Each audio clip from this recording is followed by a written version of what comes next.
Wow, wow, wow. What a weekend. We saw so much go down in night one of Wrestlemania 36, the showcase of immortals. Let's dive right into night two, starting with the pre-show match between Liv Morgan and Natalya. This match was a hit! The match was just announced on Saturday morning, a day before it would actually happen. The match, to my surprise, was very entertaining and action-packed. Natalya is a seasoned veteran who always puts on amazing effort as one of the hardest working women in the ring today. The chain wrestling between the two female warriors was spot on, leaving very little room for deadpan silence. Great back and forth match that ultimately had Liv get the 1, 2, 3 count for the win. Hit it, baby!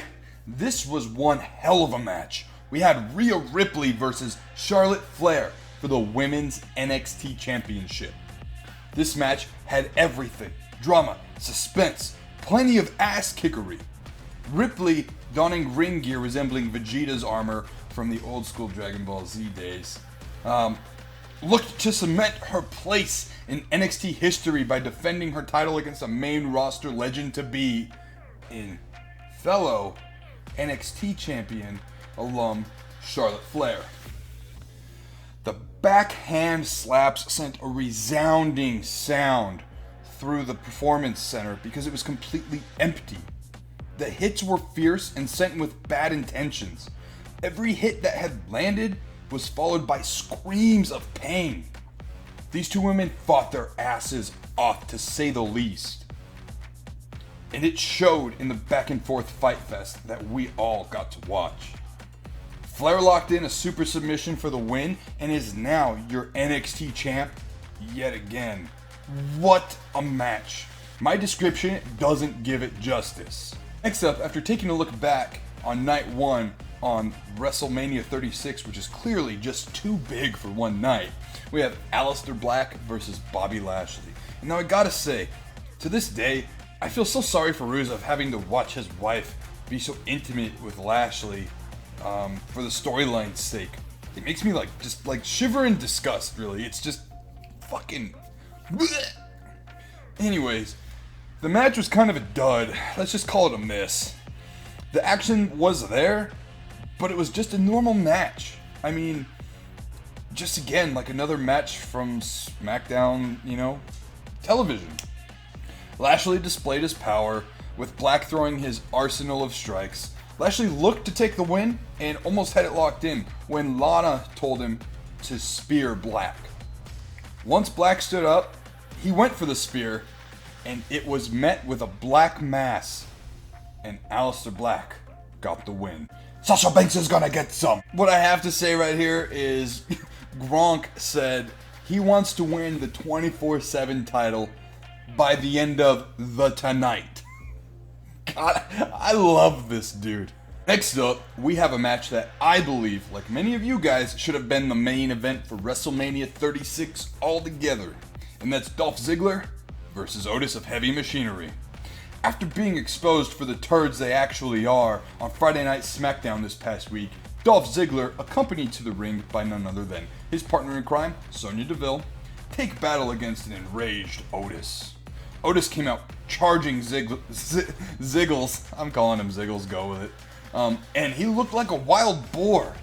Ziggler would gain momentum and have Sonya distract the ref to get a low blow on Otis.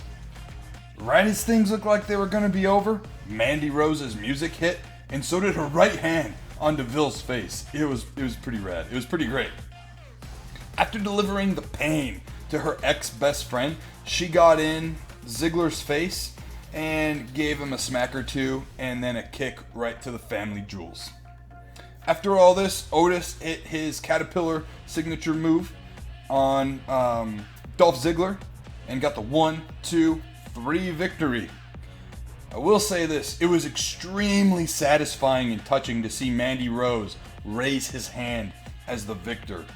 After which, he picked her up, and the moment we were all waiting for, it's gonna happen? Is it gonna happen? Oh my god, are they gonna kiss? Oh my god! And then Mandy Rose leaned in and kissed Otis 4 times.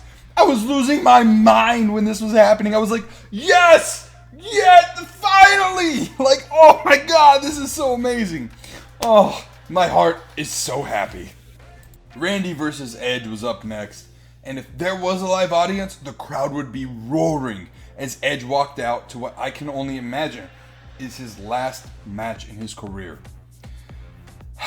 Now, the match was both long and gruesome, with the silence making it seem like you were watching two men battle to the death in a dead serious film. Kind of like that scene in Pulp Fiction in the basement of that one pawn shop. They ventured all around the training facility, utilizing all the environment to their disposal. This match, unfortunately, went on way too long and was a complete miss due to that. What is most likely Edge's last match will end unceremoniously because of the lack of the crowd.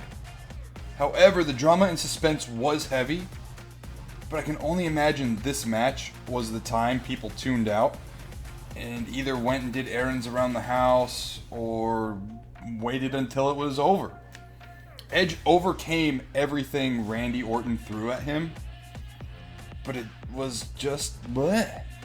This match was just way too long. And also, not to mention, the spot where Orton tried to hang Edge on a piece of weightlifting equipment rang way too close to the way Benoit took himself out. Let's just throw that out there.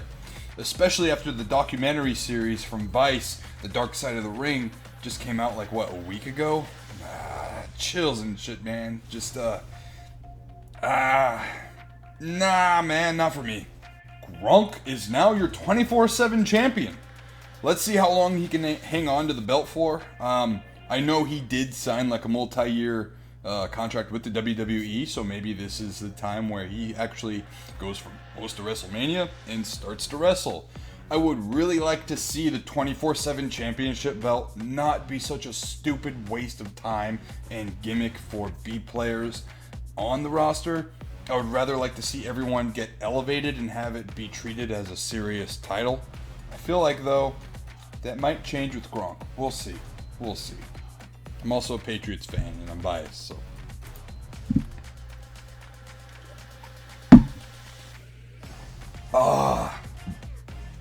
Before you say anything, I gave up beer for Lent. That's why I'm drinking seltzers. It ain't beer, it's a loophole. Let's just go with it. Next up is the Raw Men's Tag Team Championship match with none other than Private Party. Oh shit! I mean, the Street Profits versus Angel Garza and some dude. I don't know.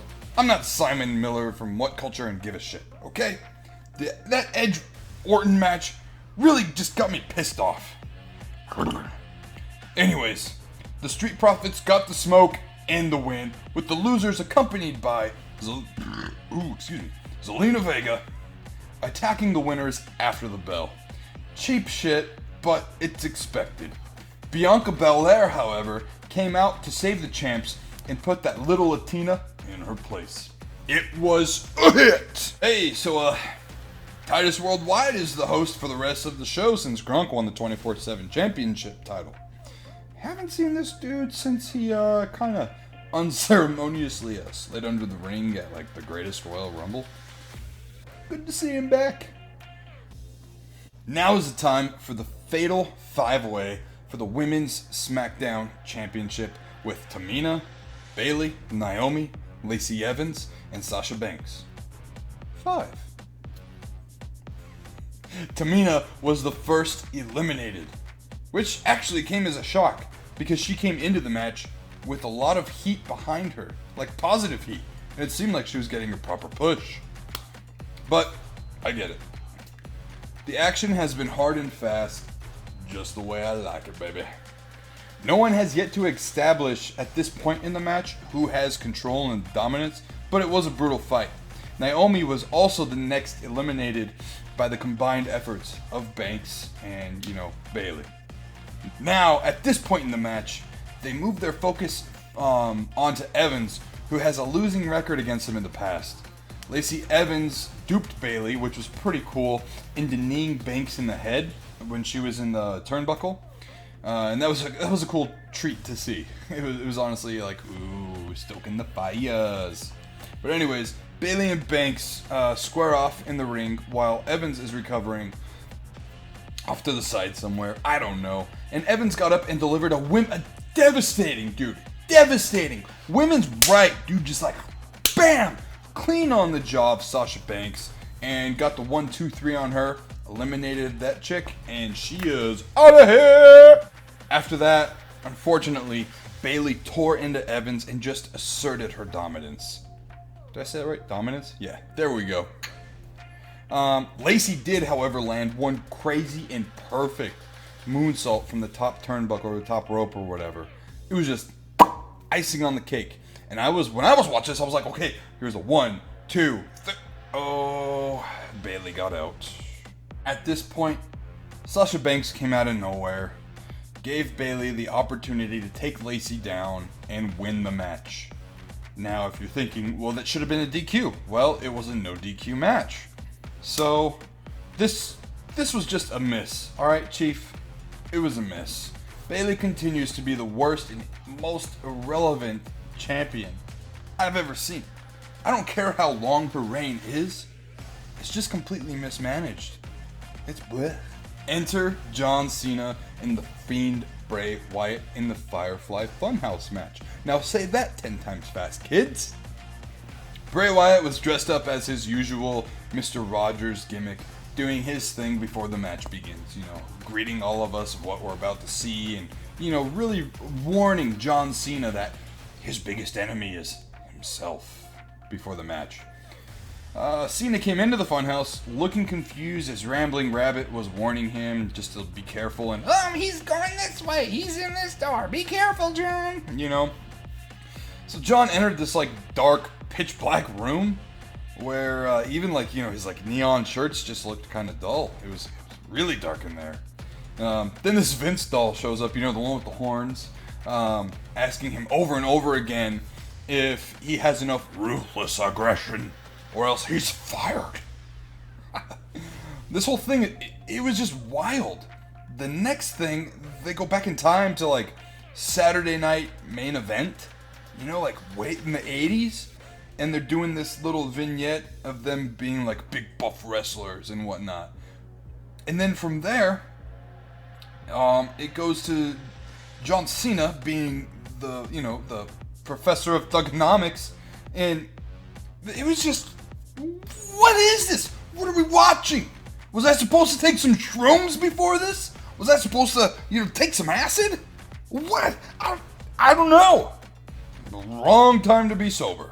Anyways, after being the professor of thugonomics and whatnot, Bray Wyatt is trying to plead with him and tell him this is your last chance, John, to change your ways and stop being a bully and so on and so forth. And then we go back to a point where Bray Wyatt was his former gimmick, wearing that stupid black douchey hat. And then we go to a Monday Night Nitro skit, and then I don't know what's going on. It's not even a match at all. I'm so lost in all of this. But now we see the Fiend, and it's back where we are now, and we see the Fiend come up behind John Cena, mandible claw him. John Cena goes to the ground and then poof, disappears. And the fever dream was over. I fucking hate Bray Wyatt. Last up on the show of shows, Brock versus Drew. Claymore was delivered and Brock kicked out of it. And everyone was making a big deal about no one ever kicks out of the Claymore. And whatnot. I'm pretty sure that's true. But anyways, after that happened, Brock took McIntyre to Suplex City for a little bit, or hitting 2 F5s on him, and each one Drew kicking out on. It was just not looking good for Brock at this point. Brock was very frustrated. The look was on his face. He was like, what more do I have to do to this man? Drew landed a couple Claymore kicks himself, and pinning the Beast Incarnate, and becoming the new WWE Champion. I have a feeling, though, this isn't over between the two of them, but we'll say it was a hit. This is the moment that deserved a crowd pop for his victory. After the vignettes of McIntyre saying, he was fired from the WWE, then brought back and totally changed his shit around, This was a very redeeming story arc that I'm glad I got to witness, and it was great. So there you guys have it. That was WrestleMania Part 2. WrestleMania 36, Night 2, Day 2, whatever you want to call it. Done and over with in the books. This WrestleMania as a whole is going to be one of the probably biggest WrestleManias that sticks out in history. It was just odd. It was different. It was definitely a sign of the times. Now, the whole event, I will say, was a hit. We'll say it was a hit. Was it everything we wanted? No. But it's what we got, and I'm fine with that. And if anything, it distracted me for a few hours each day and brought me some normalcy into what is a very uncertain time. So WWE, thank you for doing that. Thank you for allowing me a worry-free few hours on my weekend. And for those of you who are watching my videos, it's because of WrestleMania that you're watching this video and have a sense of some kind of escapism. So anyways, guys, I'm Nerdy Nick. This has been WrestleMania. If you are new to the channel, hit that subscribe button, ring the bell for notifications so you never miss a moment of my content going up. And if you liked the video, leave a thumbs up, baby. Comment down below on what your favorite moments from this year's WrestleMania in the comment section down below. I will see you guys in the next video.